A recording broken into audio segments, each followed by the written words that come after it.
you caught me sniffing my favorite book. I love the way books smell. I love the way they feel in my hands. I love the way they sound. This one's an old one, so it makes some creaky sounds. No, I don't eat my books. Sometimes I wish I could, but this is one of my favorites. I've had this for 50 years. This is If I Ran the Zoo by Dr. Seuss. And one of my favorite things in the world was when someone would read this book to me. So I grew up, I had some kids. My two kids, they're girls, are all grown up, and they still ask me to read to them sometimes because our whole family loves books. But when I grew up, I decided, oh yeah, I forgot to tell you who I am. I'm Jennifer Sattler. I write and illustrate children's books. So I said to myself, Jen, if you love books so much, why don't you make some? This is one of them. This one is called One Red Sock, about a purple hippo who loses one of her socks. And I drew the pictures and wrote the words. I'm the illustrator and the author. Here's just one page example. I won't go through the whole book.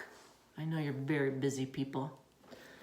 But what I wanted to say is that reading is the best, cheap, and sometimes free, if you go to the library, entertainment in the world. And if you're learning how to read, or even just having someone read to you, which is so much fun. I still like it when people read to me. Or maybe you're learning how to write and you're starting to tell your own stories, which is super fun. And I want to add to that, reading and writing, drawing. Drawing is so important and fun, and you don't have to be good at it. When I started drawing, I was terrible. I didn't draw very well at all, but they were fun and funny.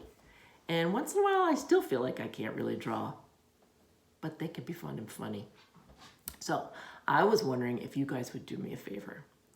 I was wondering if you would think about, if you were a monster, what kind of monster would you be? What would you look like? And then I want you to draw that. So, for example, if I were a monster, I would probably have a polka dotted horn coming out of my nose, and I'd have maybe 6 ears on my face. Oh yeah, on my face, front, side, wherever. Maybe I would breathe fire sometimes, but when I was in a good mood, I would breathe daisies. Maybe I could name this monster, even though it's me. Names are fun.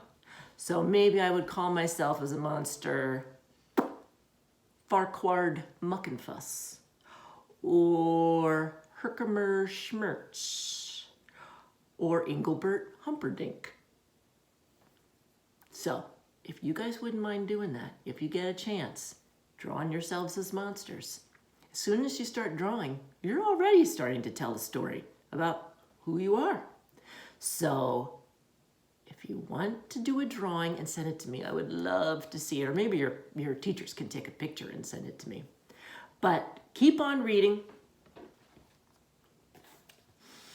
Keep on smelling those good books and reading them. And maybe even someday writing them. And I hopefully will get to see pictures soon. So I will talk to you later. Mwah! I have a feeling you're all awesome monsters. Can't wait to see. Bye.